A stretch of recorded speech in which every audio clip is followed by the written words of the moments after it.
Start कर दीजिए। हाँ जी sir. International forum for promoting homeopathy द्वारा आयोजित इस दैनिक हिंदी वेबिनार की श्रृंखला में मैं डॉक्टर नेहा कक्कड़ यहाँ पर उपस्थित सभी डॉक्टर्स का स्वागत करती हूँ। आज का सेशन स्टार्ट करने से पहले हम 1 मिनट का साइलेंट प्रेयर करेंगे। तो IFPH द्वारा आयोजित इस दैनिक वेबिनार के 476वें सेशन में आज के जो हमारे गेस्ट स्पीकर हैं, बहुत ही स्पेशल गेस्ट हैं आज हमारे, जो कि हमारे अपने डॉक्टर M.K. सहानी सर के सुपुत्र और जो सहानी लेगेसी है उसके सबसे आगे वाले जो फेस है, अपकमिंग फेस है, वो हैं हमारे doctor Amit Sahani. Welcome sir. Thank you ma'am. हाँ जी। तो सर का एक मैं छोटा सा इंट्रोडक्शन देना चाहूंगी। वैसे तो कोई इंट्रोडक्शन की जरूरत नहीं है क्योंकि सर काफी सेशंस यहाँ पे दे चुके हैं। तो डॉक्टर अमित ने अपनी जो BHMS है वो prestigious national institute of homeopathy से कंप्लीट की थी, और जो MD है GD memorial homeopathic medical college, and इन्होंने अपनी PhD MK भावनगर यूनिवर्सिटी से की थी।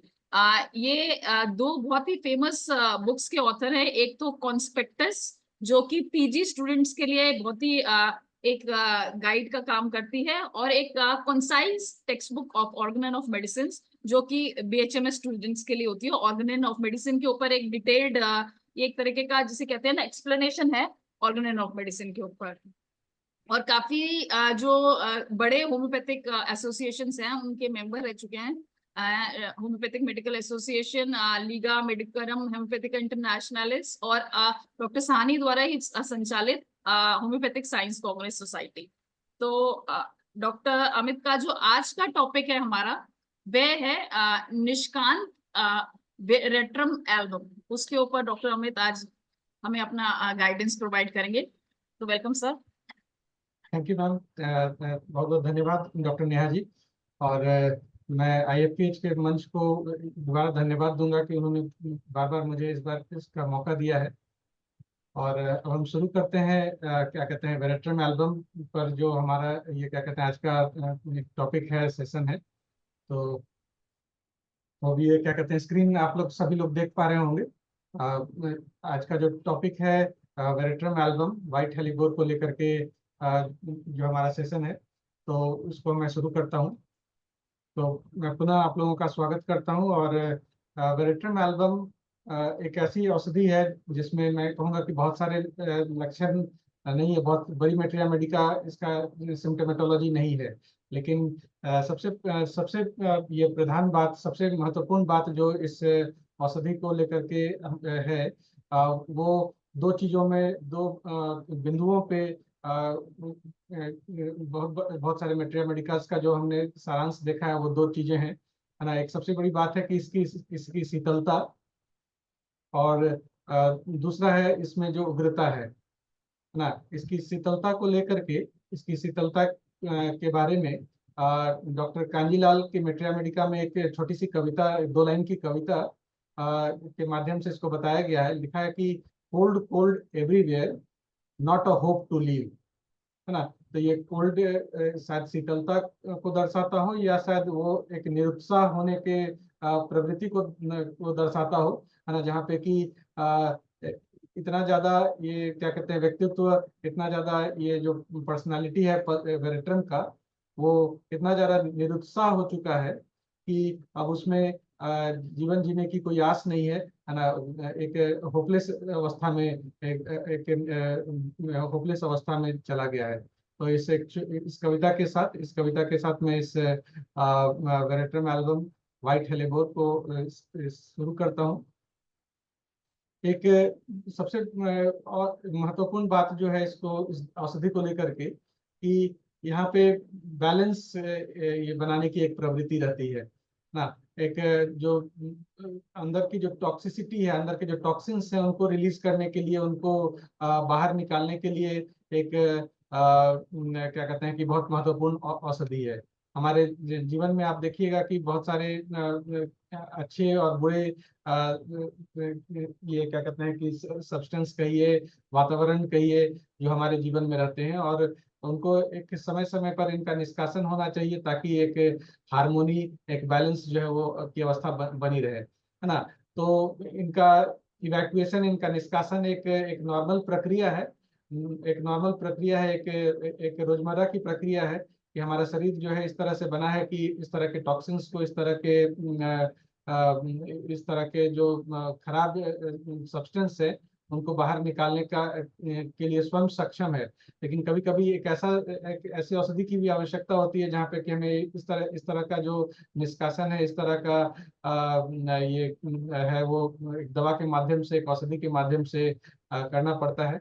और कभी कभी इस बैलेंस को मेंटेन करने के लिए शरीर जो है वो कुछ ज्यादा ही फोर्सिबल क्या कहते हैं कि निष्कासन करता है। और इसमें कभी कभी जो है वो बैलेंस जो वो ये गड़बड़ हो जाता है। तो इस चीज को, इस बैलेंस को मेंटेन करने के लिए, इस बैलेंस को क्या कहते हैं कि अपने नॉर्मल हार्मोनी में मेंटेन करने के लिए ये बहुत महत्वपूर्ण है कि इस दवा के रोल को, इस दवा का जो औषधि का रोल है, इस अवस्था में हम लोग इसको समझ सकें। सो जो जो थीम इस दवा को लेकर के हम लोग चलेंगे वो है अनकंट्रोलेबल इवैक्यूएशन प्रोसेस ना। हम क्या कहते हैं, अनकंट्रोलेबल इवैक्यूएशन उसको कहेंगे जहाँ पे कि हम एकदम एक पागल की तरह एक ऐसी अवस्था में हम लोग उसको किसी चीज को हम लोग निष्कासन करने में लगे हुए हैं। और उसको मैनेज करने के लिए अल्टीमेटली जो है वो क्या कहते हैं कि एक सरेंडर की अवस्था आ जाती है, एक अवस्था आ जाती है जहाँ पे कि हमें उसको क्या कहते हैं कि रोकना पड़ता है। और अगर नहीं रोकेंगे तो जो है क्या कहते हैं, बैलेंस जो है वो बुरी तरह से ये बिगड़ जाएगा।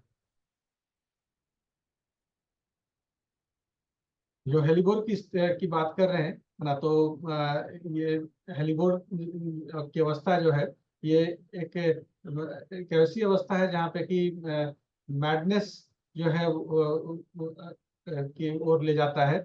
और हमारे प्लांट किंगडम में बहुत सारी हेलीबोर हैं, है ना, जो कि जिनका की बहुत सारी औषधीय क्षमता के बारे में ये चर्चा किया गया है। अलग अलग हमारी मेट्रिया मेडिका में भी 2 हेलीबोर की दवाइयां हैं। और ग्रीक माइथोलॉजी में इनको एक बहुत ही क्या कहते हैं कि एक सैक्रेड हर्ब्स के रूप में, है ना, एक बहुत ही पवित्र हर्ब के रूप में देखा गया है। और अलग अलग जो पुराने हिस्ट्री ऑफ मेडिसिन के रिकॉर्ड्स हैं, तो इनका रोल जो है वो एक औषधि के रूप में भी और एक विष के रूप में, दोनों के रूप में इसको इसको पाया गया है। इतिहास की बात करें तो माना जाता है कि ये क्या कहते हैं कि अलेक्जेंडर द ग्रेट, है ना, अलेक्जेंडर की जो मृत्यु हुई है वो इस व्हाइट हेलीबोर के विष से ही हुई है ना। सो मैडनेस जो है ना, और उसका जो इवैक्यूएशन का जो प्रोसेस है, ये हमारे मानव सभ्यता में अलग अलग रूप, अलग अलग समय में अलग अलग रूप में देखने को मिला है। और अगर हमेशा इस बैलेंस को बरकरार करने की जो एक प्रवृत्ति रही है, वो इस दवा की खासियत है। ना हम वेरेट्रम एल्बम या व्हाइट हेलीबोर की जो बात करते हैं, तो ये प्री हिस्टोरिक मेडिसिनल प्लांट जो है ग्रीक अवस्था अवस्था में ये बहुत ही अच्छी दवा के रूप में इसको ये माना माना जाता रहा है। हमारे यहाँ जो दोनों व्हाइट हेलीबोर और ब्लैक हेलीबोर है ना, एक जैसा हमने कहा कि एक बहुत ही पवित्र औषधि के रूप में, भगवान की औषधि के रूप में देखा गया। और खास करके थियोफास्टस ने इसके बारे में बताया है। थियोफास्टस जो कि अरिस्टोटल और प्लाटो दोनों के मेंटर माने जाते हैं, है ना, उन्होंने इन दोनों औषधियों के बारे में कहा है कि ये बहुत ही पवित्र औषधि है। हेलीबोर का अर्थ होता है फूड ऑफ हेली, फूड ऑफ हेली, है ना, हेली का भोजन। और हेली एक क्या कहते हैं कि ग्रीक सभ्यता में एक भगवान, एक देवी के रूप में उनको माना जाता है। और इसीलिए इसका जो नाम जो है ना, ये हेलीबोर ये कहा जाता है, ये दोनों औषधि को, व्हाइट हेलीबोर और ब्लैक हेलीबोर। हम इस औषधि परिचय में इसके जो बॉटनिकल एस्पेक्ट है है ना, बॉटेनिकल एस्पेक्ट है, उसके बारे में हम लोग पहले चर्चा करते हैं, है ना। ये वेरेट्रम स्पीसीज के जो औषधि हैं, प्लांट हैं, ये मेलियांथेसी फैमिली को बिलोंग करते हैं, है ना। और खास करके ये जो है कि लिलियेसी के अंदर में ये आता है ना। और ये जो व्हाइट हेलीबोर है ना, और वेरेट्रम विरिडी जो ग्रीन हेलीबोर है ना, ये राइजोम और रूट से बनता है, इसके जड़ से बनता है। इसमें बहुत सारे अल्कलॉइड्स हैं, है ना, अल्कलॉइड्स हैं, खास करके जर्वाइन, है ना। अलग अलग जो क्या कहते हैं कि स्पीसीज हैं वेरेट्रम के, उसमें अलग अलग आपको अर्क देखने को मिलेगा, है ना। कैल्सिफोर्निकम में जो अल्कलॉइड्स हैं वो साइक्लोपामीन है, साइक्लोस्पीन है और जर्वाइन है। वेरेट्रम के जो अर्क हैं, अल्कलॉइड्स हैं, वो क्या कहते हैं कि सोडियम चैनल को ये क्या कहते हैं कि इंक्रीज करने में, उसकी परमिएबिलिटी को इंक्रीज करने में मदद करते हैं, जिसकी वजह से जो वेगल स्टिमुलेशंस होता है ना, जिसकी वजह से हाइपोटेंशन, ब्रैडिकार्डिया और एपनिया होने की संभावना होती है ना, वो उस प्रवृत्ति को और ये बढ़ावा देते हैं, है ना। जैसा कि हम लोग अभी देख रहे हैं कि इवैक्यूएशंस को, और अब आप इसकी होम्योपैथिक थीम को आप जोड़ने का प्रयास करेंगे, तो जो इवैक्यूएशंस को जो ये बढ़ावा दे रहे हैं, है ना, तो जो डिस्चार्जेस होंगे, जो क्या कहते हैं इवैक्यूएशंस होगा, उससे नेचुरल है कि ब्रैडिकार्डिया और हाइपोटेंशन जैसी स्थिति में होगी, है ना। तो इसका एक मुख्य वजह जो है, इसमें जो अर्क मौजूद है ना, जर्वाइन खास करके जो अर्क है ना, वो इस चीज को प्रमोट करता है। जो इसके अल्कोलाइड्स के अर्क के जो और प्रमुख सिम्टम्स हैं ना, वो वॉमिटिंग है, हाइपोटेंशन है और ब्रैडिकार्डिया है ना। ये तीनों जो है वो आपके इसके इवैक्यूएशन के प्रवृत्ति को, इवैक्यूएशन के प्रोसेस को दर्शाते हैं। इसका जो बॉटनिकल ऑर्डर है ना, ये आपके सामने में है ना। हम लोग वेरेट्रम एल्बम की आज चर्चा कर रहे हैं ना, जो स्पीसीज नेम जो है वेरेट्रम एल्बम, है ना, एल लिनेस के द्वारा जो ये नामकरण किया गया, और किंगडम, क्लास, ना, ये सब ऑर्डर, फैमिली वगैरह आपके सामने में यहाँ पे दिया हुआ है। अब इस औषधि के होम्योपैथिक परिचय की ओर बढ़ते हुए, है ना, जैसा कि हमने शुरू में ही कहा है कि इवैक्यूएशन इस औषधि का एक सबसे बड़ा थीम है ना। इस थीम के इर्द गिर्द ही क्या कहते हैं कि इस औषधि के सारे लक्षण को हम जोड़ने का प्रयास करेंगे। और इवैक्यूएशन जो है वो एक इलाज का एक क्या कहते हैं कि क्योर का एक सबसे इम्पोर्टेंट एलिमेंट भी है ना। एक महत्वपूर्ण बिंदु है, जिसमें कि हम किसी भी होम्योपैथिक एस्पेक्ट में अगर हम क्योर की बात करते हैं, तो हम निष्कासन की बात करते हैं, और निष्कासन की बात आती है तो वेरेट्रम का ख्याल आना चाहिए ना, कि यहाँ पे फोर्सिबल इवैक्यूएशंस हो रहा है, फोर्सिबल इवैक्यूएशंस। तो ये जो प्लांट है व्हाइट हेलीबोर्ड, वेरेट्रम एल्बम का जो प्लांट है, एक हर्बेसियस प्लांट है ना, लगभग 4 से 5 फीट लंबा होता है। और क्या कहते हैं कि इसका जो कैरेक्टर है ना, ये इसके जो फाइलोटैक्सी है, ये सब आपके सामने में है। जो बॉटनी से रिलेटेड इसके अर्थ के बारे में भी हम लोग ने चर्चा किया, है ना। ये ज्यादातर क्या कहते हैं यूरोपियन कंट्रीज में ये देखने को मिलता है, और खास करके ठंडी जगहों में, जितना जगह आप यहाँ पे देख रहे हैं, तो ये सारी जो है ये शीतल जगह है, यहाँ पे कि ये प्लांट जो है ये पाया जाता है।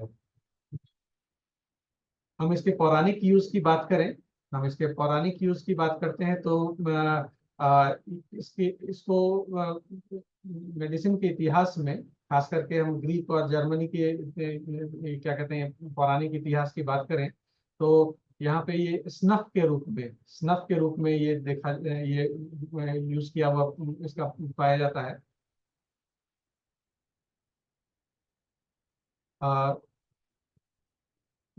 इसलिए इसका नाम जो है स्नीजिंग रूट के रूप में भी जाना जाता है।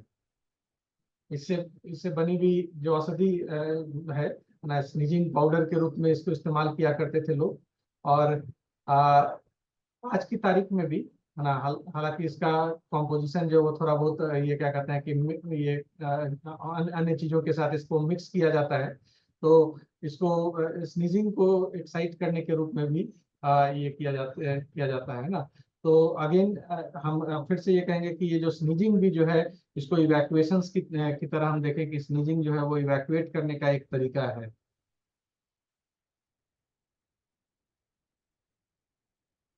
हम और इसके ट्रेडिशनल यूज के बारे में बात करेंगे ना। तो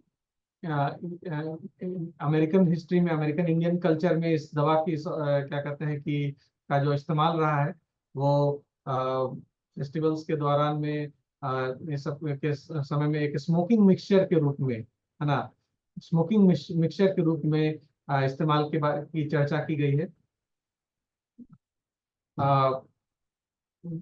किसी सभ्यता में इसको टिस्सियो का भी नाम दिया गया है, जो कि नाम जो है वो स्नीज से आता है, छींक से आता है।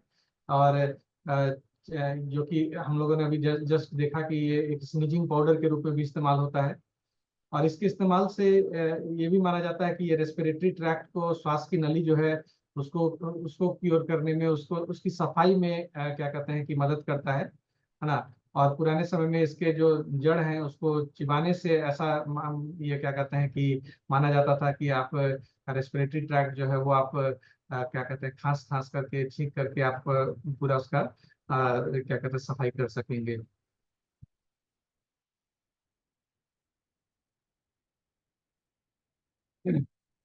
एक और क्या कहते हैं ट्रेडिशनल यूज के रूप में इस दवा का जो इस्तेमाल रहा है ना, कि एक इससे इससे जो बनी हुई जो ड्रिंक है ना, ये सेलेटिक जो देवी हैं सेरेडिवन, उनके साथ एसोसिएटेड है इसका इस्तेमाल ना। ऐसा माना जाता है कि ये एक सीक्रेट दवा थी जो कि उनको दिया जाता था, जो कि क्या कहते हैं कि इससे इंस्पिरेशन प्राप्त होता था, इससे क्या कहते हैं कि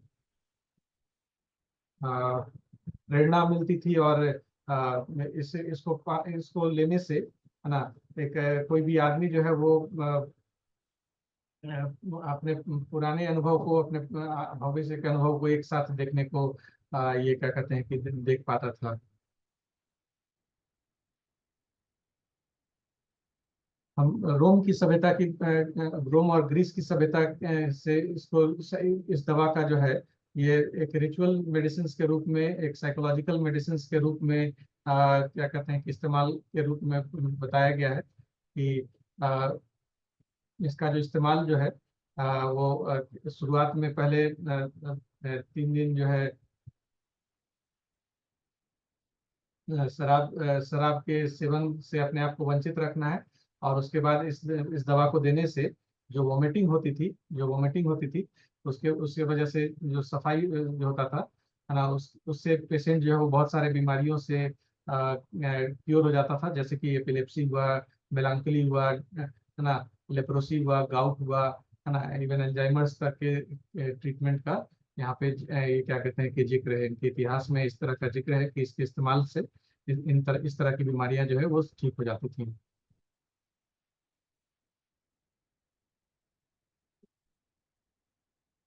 पर्सिया के इतिहास में, जो अभी आज की तारीख में ईरान जिसको बोलते हैं, वहाँ पे इस दवा का इस्तेमाल जो वो हेडेक और निरालजिया के को ठीक करने के इस्तेमाल में लाया जाता था ना। इसके पाउडर के इस्तेमाल से माना जाता है कि डिप्रेशन, अस्थमा, पैरालिसिस, रिमेटिज्म, है ना, बुखार जैसी बीमारियां जो है वो ठीक कर देता है ये। हम होम्योपैथी की बात करें तो इसका इस्तेमाल जो है वो इवन हैनीमैन ने इस पे एक आर्टिकल लिखा है ना। इस पे एक अपने क्या कहते हैं लेसर राइटिंग में एक आर्टिकल है, हेलिबोरिज्म इन मेडिसिन। हेलिबोरिज्म इन मेडिसिन, ये आर्टिकल जो है इस दवा के इवैक्यूएशन प्रोसेस का है ना, जो वोमिटिंग करने की जो प्रक्रिया को ये एक्साइट करता है, नौसिया एक्साइट करता है, और अदर मोड से, अदर तरीके से इवैक्यूएशन एक्साइट करता है ना। तो पुराने समय में जो इसके जो यूज थे उसको लेकर के ये आर्टिकल जो है हेलिबोरिज्म इन मेडिसिन में इन्होंने, डॉक्टर हैनीमैन ने अपने क्या कहते हैं, आप इस आर्टिकल को आप देख सकते हैं, वहाँ पे लिखा हुआ और इसके डिटेल यूज के बारे में वहाँ पे और ये बताया गया है। और जहाँ तक एक सीजनल क्या कहते हैं प्रीपॉन्डरेंस की बात करें, है ना, सीजनल फेवरेबल सीजन की बात करें इस दवा का, तो सीजन जो है वो ऑटम ऑटम और स्प्रिंग जो है ये इसके फेवरेट सीजन है जहाँ पे कि ये बेहतर काम करता है। और जिन जिन दवाओं के बारे में खास करके मेट्रा मेडिका प्यूरा में इसके इस्तेमाल के बारे में लिखा हुआ है, वो मेंटल डिरेंजमेंट के बारे में, एपिलेप्सी, फेशियल मसल्स के स्पैज्म, हाइड्रोफोबिया, है ना, और आँख से जुड़ी जो बीमारियां हैं, है ना, पैंक्रियाज, स्प्लीन से जो जुड़ी हुई बीमारियां हैं उसके बारे में मेट्रा मेडिका प्यूरा में डॉक्टर हैनीमैन ने इस औषधि के इस्तेमाल के बारे में लिखा है। हैनीमैन इस औषधि के बारे में कहते हैं कि ये 1/3 इंसेन ल्यूनाटिक को ठीक कर सकता है ना। ये डॉक्टर केंट ने भी इस बात को अपने lectures on homeopathic materia Medica में इस बात की पुष्टि की है और कहा है कि ये एक पागलपन, अवसाद को ठीक करने के लिए, है ना, एक बहुत ही महत्वपूर्ण औषधि है ना। और कहा जाता है कि लगभग 1/3 ये अवसाद के रोगियों को ये क्योर करने की क्षमता रखता है ना। लेकिन डॉक्टर केंट ने लिखा कि अगर इसके होम्योपैथिक औषधि के रूप में इस्तेमाल करें तब ऐसा संभव है। और खास करके जो यूटेरस संबंधित बीमारी के बाद जो अवसाद होता है ना, तो वहाँ पे डॉक्टर केंट ने इस बात को, हैनीमैन के इस स्टेटमेंट को दोबारा दोहराया है अपने lectures on homeopathic materia Medica में, और लिखा है कि ये अवसाद खास करके यूट्रस से संबंधित जो अवसाद की बीमारी है उसको ठीक करने की क्षमता रखता है।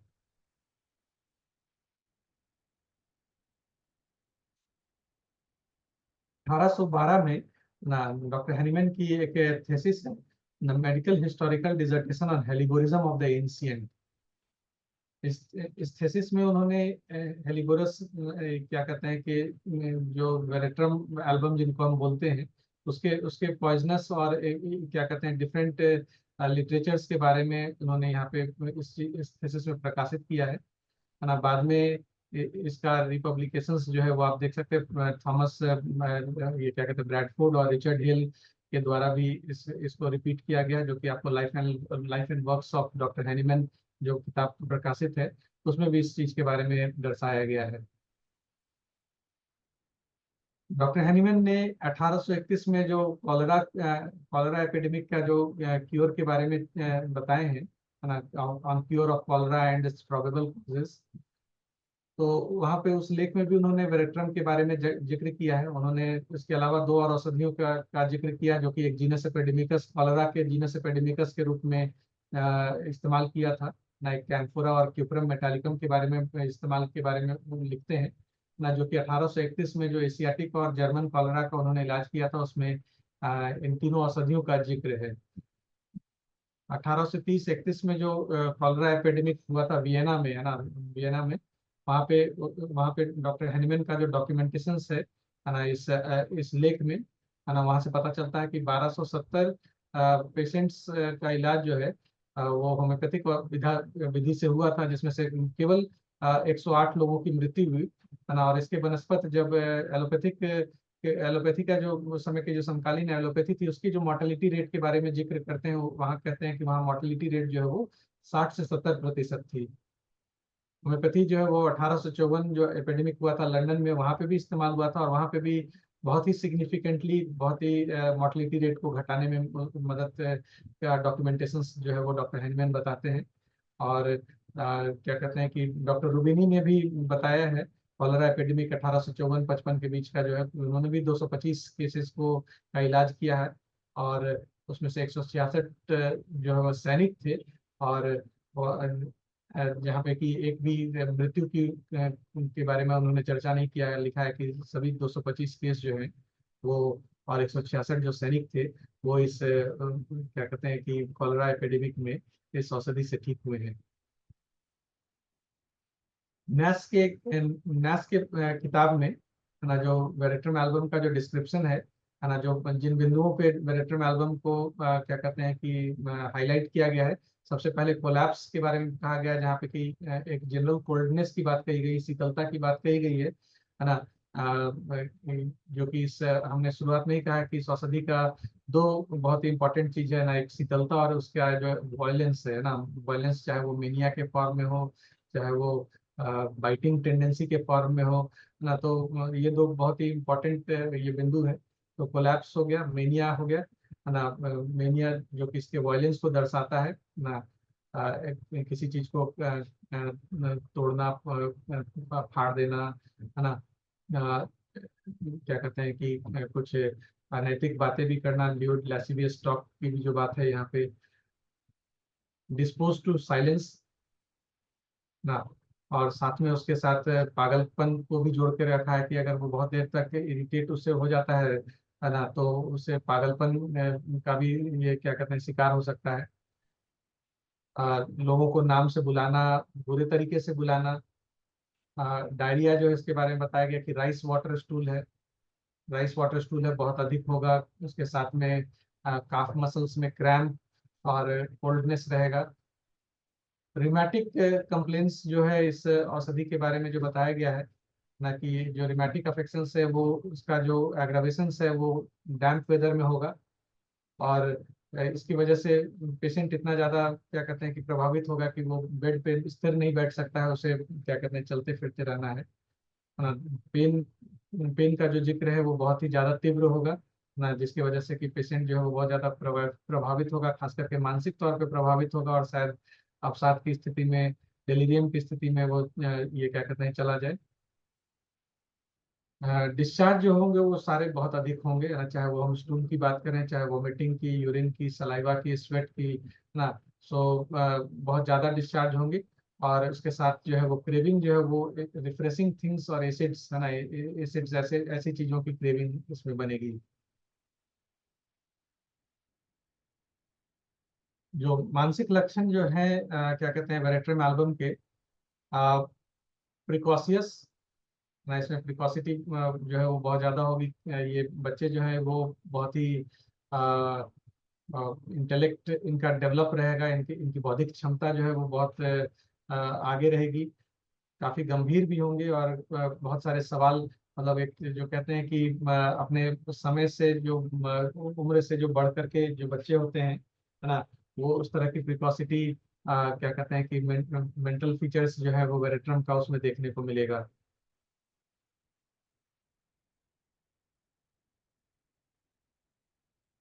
ना इसको ओवर स्टिमुलेशन ऑफ माइंड भी कह सकते हैं, है ना, जैसा कि हम लोग बोले कि वायलेंस है ना, तो वायलेंस अगर मेंटल एस्पेक्ट पे हम अगर देखेंगे तो ये ओवर एक्टिविटी माइंड का दिखता है, जहाँ पे कि रेस्टलेसनेस, और माइंड जो है वो हाइपर एक्टिव दिखेगा, हर चीजों में क्या कहते हैं कि बहुत ज्यादा क्या कहते हैं एक्टिव दिखता है। और सबसे क्या कहते हैं कि जो महत्वपूर्ण इसकी बात है जो है कि ये बहुत ही एम्बिशियस है, महत्वाकांक्षी है, और हर तरीके से अपने लक्ष्य तक पहुंचने की चेष्टा करता है। हम क्या कहते हैं कि रूब्रिक्स के माध्यम से जो यहाँ पे है बोस्टिंग है ना, जहाँ पे कि ये दवा देखने को मिलती है ना। मतलब बोस्टिंग की मतलब अपने आप को ये बढ़ा चढ़ा करके बोलता है, अपने आप को अमीर दिखाने की चेष्टा करता है। स्क्वेंडरिंग मनी ना, इस प्रयास में वो पैसा काफी क्या कहते हैं कि ये बर्बाद करता है। डेल्यूजन में दिया हुआ है कि delusion he is a distinguished और अ ग्रेट पर्सन ना। फ्लैटरिंग, हमेशा क्या कहते हैं कि दूसरे को फ्लैटर करना, ये चाहेगा। ये क्या कहते हैं affections, affections in gestures and acts, affections in words, फेनिंग sickness है ना, एक रूब्रिक है फेनिंग सिकनेस, तो इसमें इसके पीछे उद्देश्य बताते लिखते हैं कि टू गेट सिंपैथी है ना, वो इसलिए ये नाटक कर रहा है, इसलिए वो क्या कहते हैं कि दिखावा कर रहा है कि हम रोग हमें बीमार है, ताकि वो लोगों की सिंपैथी ले सके, है ना। तो इसकी जो हाई स्पिरिटेडनेस है, हाइपर एक्टिविटी है माइंड का, रेस्टलेसनेस है, तो कुल मिलाकर के ये वेरेट्रम के मानसिक लक्षणों का एक सारांश है, जो कि हम यहाँ पे आपके सामने ये रखे हैं। एट द सेम टाइम इसके साथ साथ जो है वेरेट्रम में फियर ऑफ सोसाइटी भी है। अब अपने पोजीशन को लेकर के बहुत ही क्या कहते हैं कि ये डरा हुआ रहता है। उसको सबसे बड़ा डर है कि लोग उसके असलियत को ना समझ जाएं ना।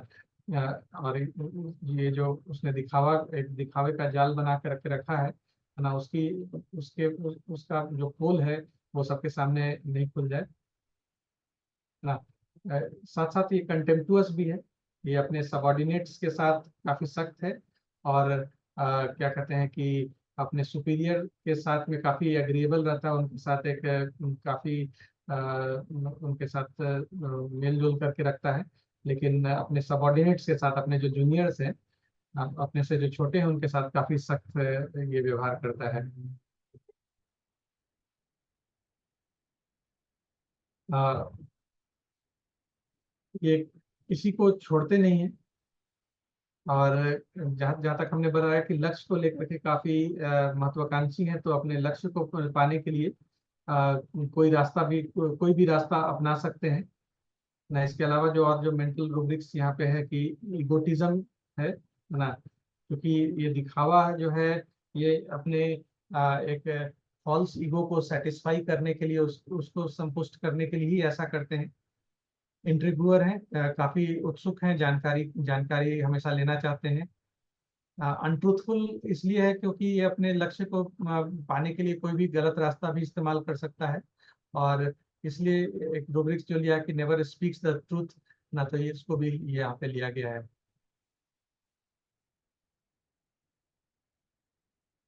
हॉटीनेस, सेंसोरियस एंड राइटियसनेस, है ना, ये तीन जो है बहुत ही ऑपोजिट, ये क्या कहते हैं कि रूब्रिक्स हैं। हॉटीनेस, खास करके हॉटीनेस और राइटियसनेस, है ना, एक अपने आप को दिखाता भी है ना, अपने आप को बहुत ही राइट भी दिखाता है, और साथ साथ क्या कहते हैं कि सेंसोरियस भी है ना, कि ये गलत हो रहा है, ये सही है ना। तो बेरेटन की जो पर्सनालिटी है ना, दूसरे के फॉल्ट को देख करके उस उनको डांटना, उनको उनके एक फॉल्ट फाइंडिंग नेचर है, और अ, दूसरों को बहुत क्या कहते हैं, नाम लेकर के, जो हम लोग खास करके हम बोलते हैं कि नाम लेकर के बोलना जो है ये खराब माना जाता है। तो हेरिंग के मेट्रिया मेडिका में लिखा हुआ है कि dispose to talk about fault of others और silence, but if irritated, scolding and calling names, ना, मतलब कि एक असभ्य भाषा में भी बात कर सकता है।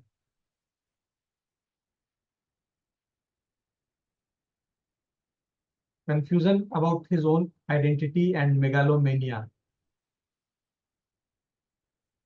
ना, उनको ऐसा वहम होता है ना, वहम होता है कि उनको भगवान ने भेजा है ना, भगवान ने भेजा है दूसरों को सुधारने के लिए, दूसरे लोगों को भगवान के पथ पर चलाने के लिए, है ना, वो पथ जो कि ये मानते हैं कि सही है, उस पथ पर चलने के लिए, है ना। तो और ये चेष्टा करते हैं कि इनको ऐसा लगता है कि ये भगवान के भेजे हुए हैं, तो ये चेष्टा करते हैं कि ये लोगों को भगवान के रास्ते पर, मतलब अपने अपने जो इनकी जो धारणा है उस पर चलाने की चेष्टा करते हैं, जबरदस्ती लोगों को इस पे लाने की चेष्टा करते हैं।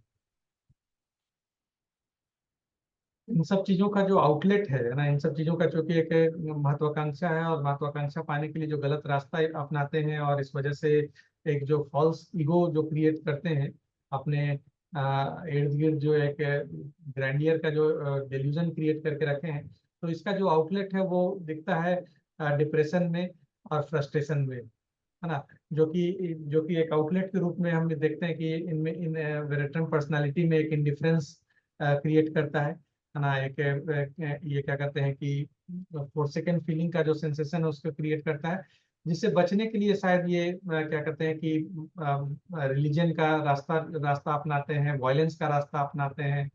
और एक रूब्रिक्स जो यहाँ पे क्या कहते हैं कि अप्लाई होता है कि एलिमेंट्स फ्रॉम इंजर्ड प्राइड और ऑनर, क्योंकि इनका जो एक आत्मसम्मान है, इनका जो एक सेंस ऑफ प्राइड है ना, फॉल्स ईगो ही कहें, तो उसको जो ठेस पहुंचती है, तो उसकी वजह से ये जो स्थिति उत्पन्न हो रही है, तो ये कुछ इस तरह से आप पेशेंट के साथ आप कनेक्ट कर सकते हैं कि ये जो वायलेंस है वो कहाँ से आ रहा है ना, ये जो रिलीजियस मेनिया है वेरेट्रम का, वो कहाँ से आ रहा है ना।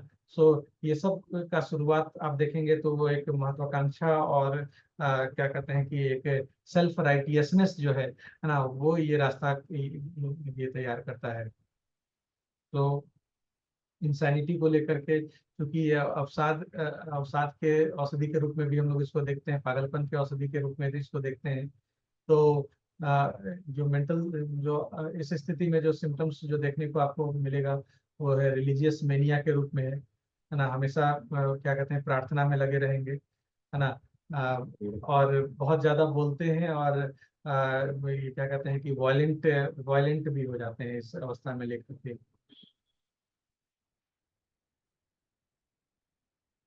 वेरेट्रम एल्बम का बहुत ही स्ट्रॉन्ग जो माइंड का सिम्टम्स है वो है mania with desire to cut and tear everything, जो कि प्राय हर मेट्रा मेडिका में आपको देखने को मिलेगा ना, कि desire to cut and tear everything, specially clothes, with lewdness and lascivious talk, religious और अमोरस, है ना। तो ये एक तरह का आउटलेट है ना, उनके जो इमोशनल फ्रस्ट्रेशंस है उसका एक आउटलेट जो है वो आपको इस तरह के अवसाद में देखने को मिलेगा, जहाँ पे कि अपनी बात पूरी ना होने पर, अपनी जो इच्छा है वो पूरी ना होने पर, या जो ईगो है वो नहीं सेटिस्फाई होने पर, जो आउटलेट देखने को मिलता है वो चीजों को काटना, फाड़ना, ना,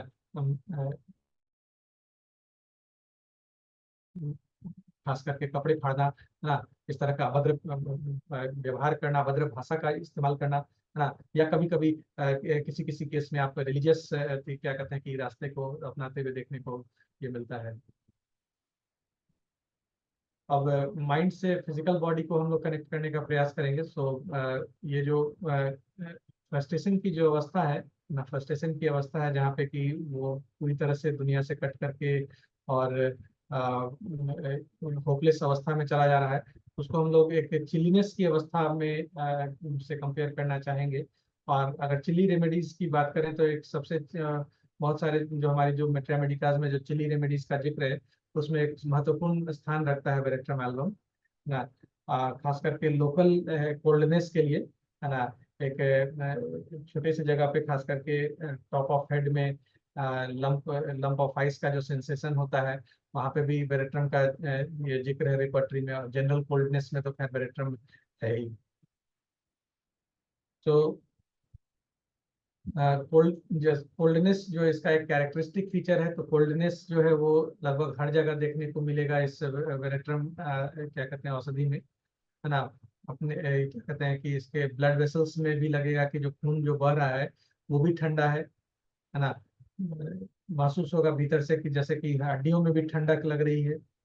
और ब्लड वेसल्स में जो क्या कहते हैं कि सेंसेशंस होगा वो हीट का भी हो सकता है, कोल्ड कोल्ड का भी हो सकता है। कोल्ड पर्सपिरेशन, पसीना जो है वो एकदम ये क्या कहते हैं कि ठंड के साथ होगा, खास करके फोरहेड में, फोरहेड रीजन में ये बताया गया है।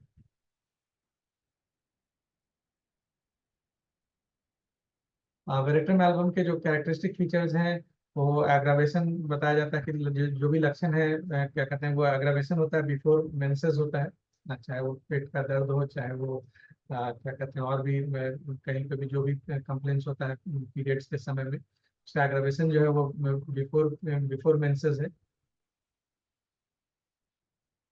हम लोगों ने देखा था कि इसका एग्रावेशन जो है इसके लिए जो उपयुक्त है वो स्प्रिंग और ऑटम जो है, इसका एग्रावेशन जो बहुत प्रोमिनेंट है, खास करके स्प्रिंग सबसे ज्यादा इसका कहा जाता है।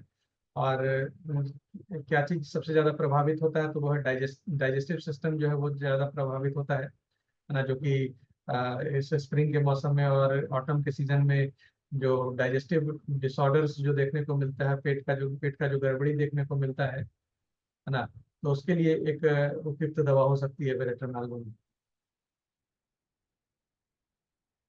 प्यास, इस औषधि का जो है वेरेट्रम का है वो बहुत ही इंटेंस है ना, थर्स्ट जो है वो बहुत अधिक है।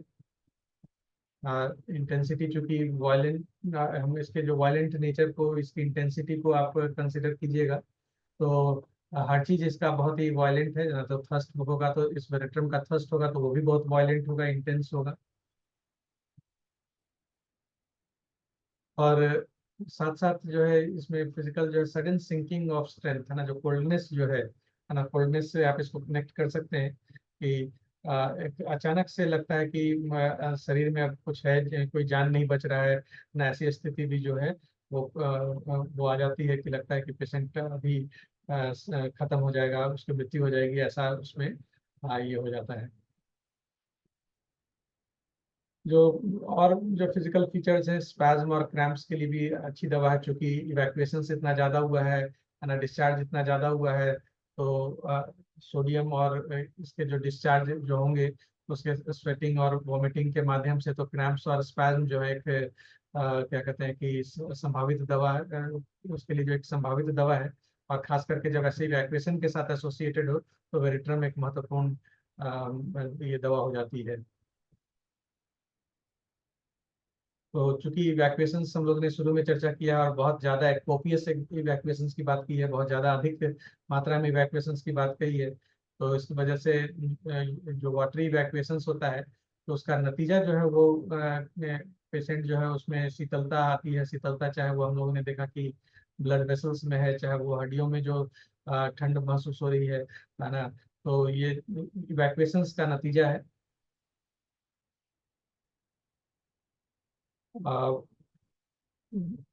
जो इसके जो पेन्स हैं वो बहुत ही सडन होते हैं और इसके इतने अधिक होते हैं कि उसकी वजह से पेशेंट जो है वो एक छोटे समय के लिए ही सही, लेकिन वो डेलीरियम और मेनिया की अवस्था में चला जाता है ना। तो बहुत ही इंटेंस पेन है, वायलेंट पेन है ना।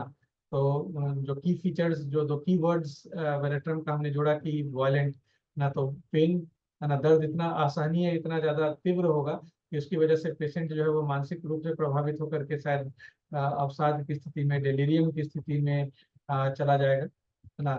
सर के दर्द के बारे में भी बताया कि इतना ज्यादा अधिक दर्द होगा कि वो डेलीरियस हेडेक, डेलीरियस कंडीशंस में चला जाएगा। इसके जो क्रेविंग्स हैं, डिजायर्स हैं, वो सबसे ज्यादा जो है वो एसिड चीजों के लिए है ना। एसिड चीजें, ठंडी चीजें के, ठंडी चीजों को लेकर के है, सॉल्ट को लेकर के है ना। चूंकि सोडियम का निष्कासन हुआ है इवैक्यूएशन के प्रोसेस में, तो सॉल्ट की कमी है शरीर में, तो सॉल्ट का भी ये क्या कहते हैं डिजायर होता है।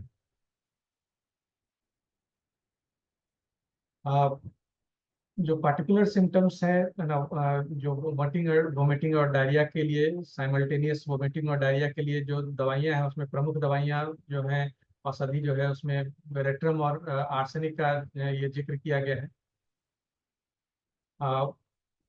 कोल्ड स्वेट है ना, शरीर माथे पे ये जो पसीना होता है, ठंडा पसीना होता है वर्टाइगो के साथ में, और वोमिटिंग और डायरिया के साथ में ना, चाहे वो डिस्मेनोरिया हो कोल्डनेस के साथ में, प्रोस्टेशन के साथ में, वोमिटिंग के साथ में, डायरिया के साथ में ना।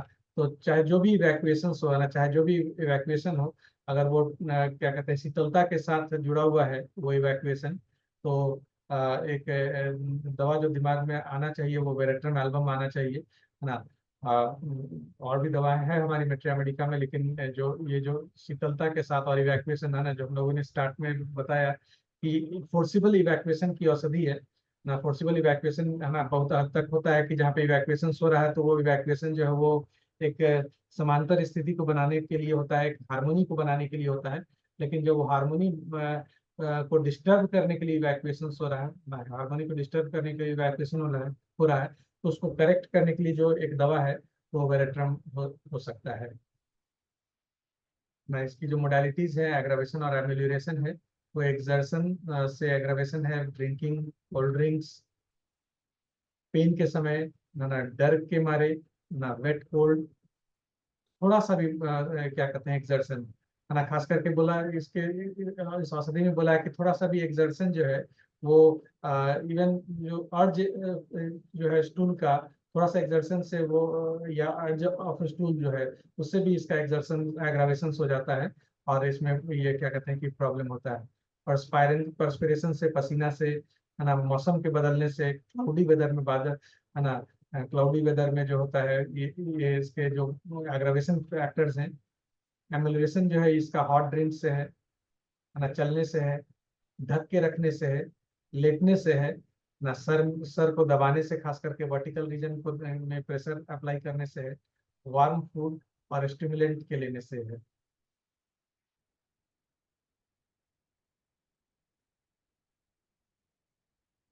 इसके फूड एंड ड्रिंक्स के डिजायर और अवर्सन की बात करें तो रिपोर्टरी से और जो मेट्रिया मेडिका से जो इंफॉर्मेशन है, अवर्सन है वार्म फूड से,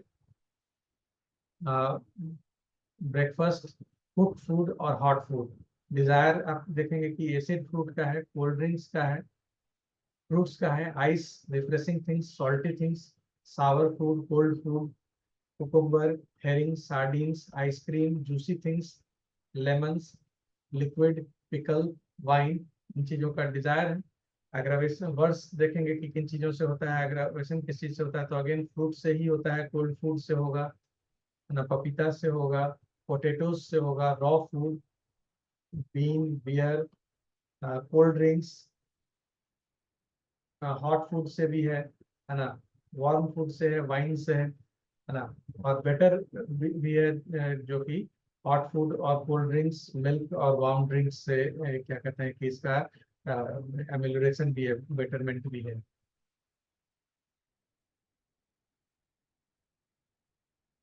तो इस बेरेट्रम एल्बम का अगर हम एक न्यूक्लियस बनाने का प्रयास करें, एक अगर बिंदुओं में अगर हम इस दवा को हम समझने का प्रयास करें, तो जो मेंटल लेवल पे जो बात आती है वो है कि बहुत ही ज्यादा रेस्टलेसनेस ना, तो चाहे मेंटल लेवल पे हो चाहे फिजिकल लेवल पे हो, रेस्टलेसनेस एक प्रमुख बिंदु है बेरेट्रम का ना। बहुत ही ज्यादा महत्वाकांक्षा जो है होगी, जो कि किसी भी तरीके से अपने लक्ष्य तक पहुंचने की चेष्टा करते हैं। अत्यधिक शीतलता ना, लोकल लेवल पे, जनरल लेवल पे कोल्डनेस आपको देखने को, शीतलता देखने को मिलेगी। एक्सेसिव इवैक्यूएशन होगा ना, बहुत ज्यादा निष्कासन की जो प्रक्रिया है, चाहे वो वाटरी हो, कोल्ड स्वेट के माध्यम से हो, और जो क्रेविंग होगा वो खट्टे चीजों को लिए होगा, नमकीन चीजों के लिए होगा और ठंडी चीजों के लिए होगा, है ना। तो ये एक न्यूक्लियस है क्या कहते हैं कि बेरेट्रम एल्बम का, जो कि इम्पोर्टेंट पॉइंट्स जो हम लोग बोलते हैं कि इसको याद रखने के लिए ना। तो कहा कि अगर एक शब्द में अगर ये क्या कहते हैं नैश के लीडर्स में लिखा हुआ है कि अगर एक शब्द में अगर किसी चीज को ये डिस्क्राइब करना हो, इस औषधि को डिस्क्राइब करना हो इन जनरल कंडीशन, तो लिखा कि let me put rapid sinking of forces ना, लगता है कि बहुत ही ये कमजोर अंदर से पड़ते जा रहे हैं, है ना, बहुत ही प्रोस्टेशन की अवस्था आती जा रही है, बहुत ही ज्यादा ये क्या कहते हैं ठंड है, सांसें भी ठंड पड़ रही हैं, स्किन जो है वो नीला पड़ रहा है, रिंकल्ड हो गया है ना, हिपोक्रेटिक फेस है, नोज पॉइंटेड है। तो वो एक एक दवा जो अगर इस सिचुएशन के लिए अगर दिमाग में आती है, तो वो वेरेट्रम एल्बम आएगा। ऐसा नैश के लीडर्स ऑफ होम्योपैथिक थेरापेटिक्स जो है उसमें भी ऐसा बताया गया है। इस दवा को समाप्त करने के पहले दोबारा ये क्या कहते हैं कि केंट का जो ये क्या कहते हैं राइटिंग्स है, केंट के जो लेक्चर्स हैं, हाँ, उसमें उसकी उसकी बात हम लोग फिर से करते हैं कि वेरेट्रम जो है एक ऐसी औषधि है जो कि बहुत सारी औरतों को खास करके मेंटल असाइलम से ये बाहर रखने के में सक्षम है, अगर उसको हम सही पोटेंसी में और सही क्या कहते हैं कि इसमें इस्तेमाल करेंगे, तब इंटरमीडिएट मेडिसिन के रूप में इस्तेमाल करेंगे तब, है ना। अ, और जो क्या कहते हैं कि इसके वाइंडिंग अप में एक सारा रेवन का एक कोट है ना, जो इस चीज को इंस्पायर करता है कि नो विंटर और spring garden is complete without hellebores ना। हमारा चाहे वो विंटर का गार्डन हो, चाहे वो क्या कहते हैं कि स्प्रिंग का गार्डन हो, बसंत का जो हमारा बगीचा हो ना, हेलीबोर के पौधे के बिना वो कंप्लीट नहीं होता है। और ये हमें क्या कहते हैं कि फरवरी में भी चेयरफुल रखता है, ताकि हम ये गार्डनिंग को इंस्पायर करता है कि हम गार्डन में जाएं और स्प्रिंग जो है उसकी तैयारी में हेलीबोर्ड्स को इस्तेमाल करें, ताकि हमारा गार्डन जो है बहुत अच्छा लगे। तो ये है वाइट ये सॉरी वेरेट्रम एल्बम पे ये हमारा एक छोटा सा प्रेजेंटेशन था ना। और इससे हम क्या कहते हैं कि कुछ केसेस भी हम लोगों ने देखा है इसको लेकर के, खास करके जो डिस्चार्जेस को लेकर के जो केसेस बनते हैं और मेंटल लेवल पे जो डिस्चार्जेस है, प्रोस्ट्रेशन है, उसको वो हम लोगों को देखने को मिला है। अब आप लोगों के बीच में से, आप लोगों के बीच में से अगर कोई सवाल होगा इस औषधि को लेकर के, या और कोई जानकारी इसके इसमें कोई साझा करना चाहेगा, तो हम लोग क्या कहते हैं कि इसके लिए हम लोग वेलकम है।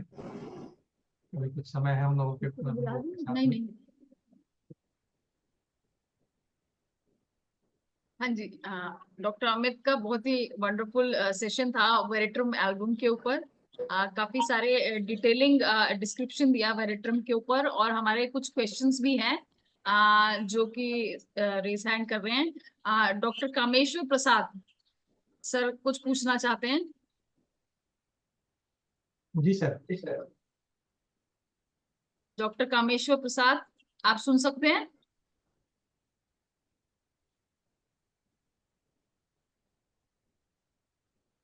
म्यूट नहीं हो रहा है, शायद नेटवर्क का कुछ प्रॉब्लम है, सर को सुनाई नहीं दे रहा है।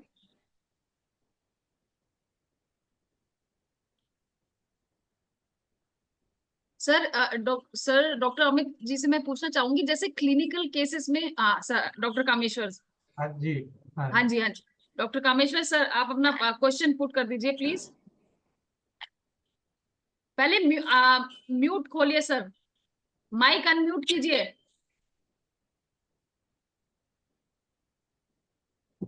हाँ जी, आप बोलिए। हेलो।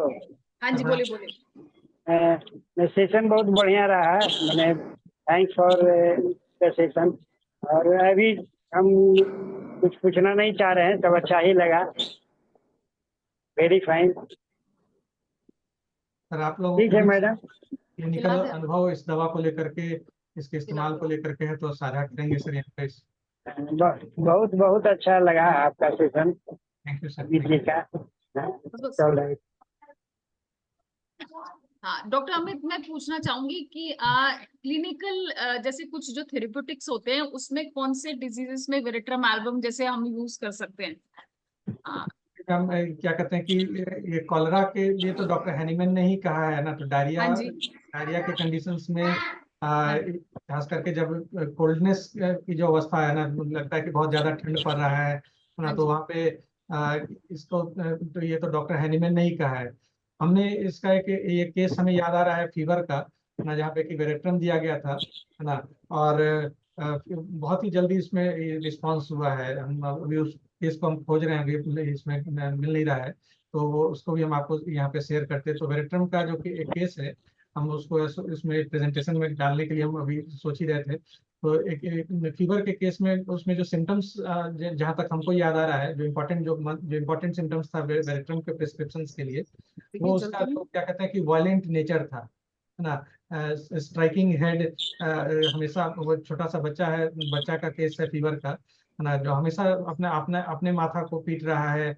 और वहाँ पे हमने क्या कहते हैं, और बाकी लक्षण है जो कभी हमको देख नहीं पा रहे हैं कहाँ पे वो केस है। तो वहाँ पे हम वेरेट्रम का प्रिस्क्रिप्शन किए थे, तो बहुत अच्छा, मतलब कि हमको, मतलब ये क्या कहते हैं कि विद इन आवर्स ये रिजल्ट मिला है फीवर के केस में।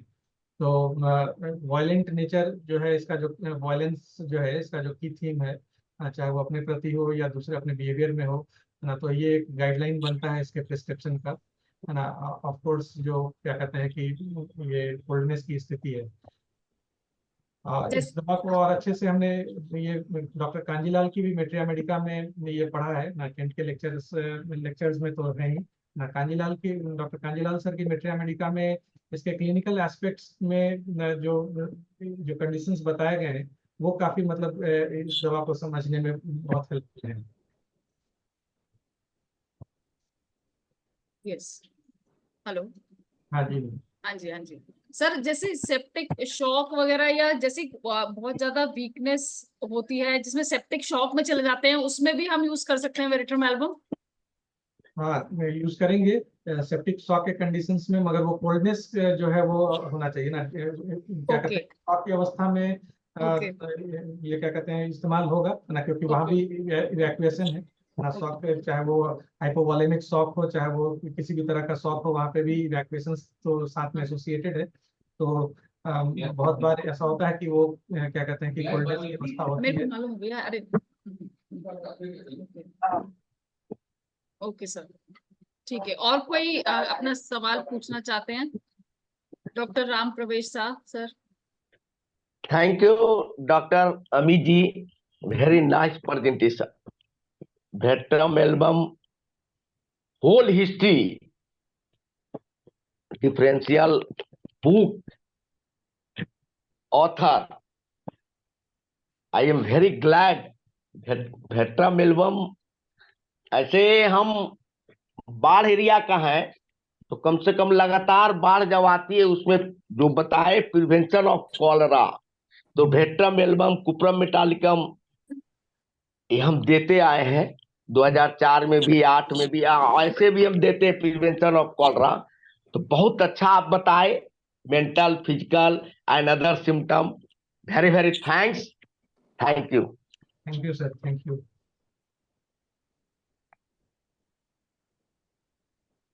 सर एक नेक्स्ट क्वेश्चन भी है। हाँ जी सर, ये डॉक्टर अमीर इकबाल एक पूछ रहे हैं, चाइल्ड केस में थोड़ा सा बताएं सर, चाइल्ड हाँ, वो वेरेट्रम चिल्ड्रन का, में क्या यूटिलिटी है? हाँ नहीं, वो चाइल्ड का जो क्या कहते हैं, जो फीवर का जो बताए थे उसके बारे में पूछ रहे हैं डॉक्टर साहब। तो वो केस मैं खोज रहा हूँ, एक्चुअली मिल नहीं रहा है, फिर कभी उसको हम शेयर करेंगे। ओके ओके वो जो चाइल्ड का वेरेट्रम का जो प्रिस्क्रिप्शन किए थे फीवर के केस में। हाँ, ओके तो इम्पोर्टेंट सिम्टम जो हमको, जो रिमार्केबल सिम्टम याद आ रहा है, वो स्ट्राइकिंग हेड है ना, उसमें क्या कहते हैं कि ये किया गया था। तो फिर पूरा केस मिलता है तो हम उसको फिर कभी नेक्स्ट प्रेजेंटेशन में उसको शेयर करेंगे।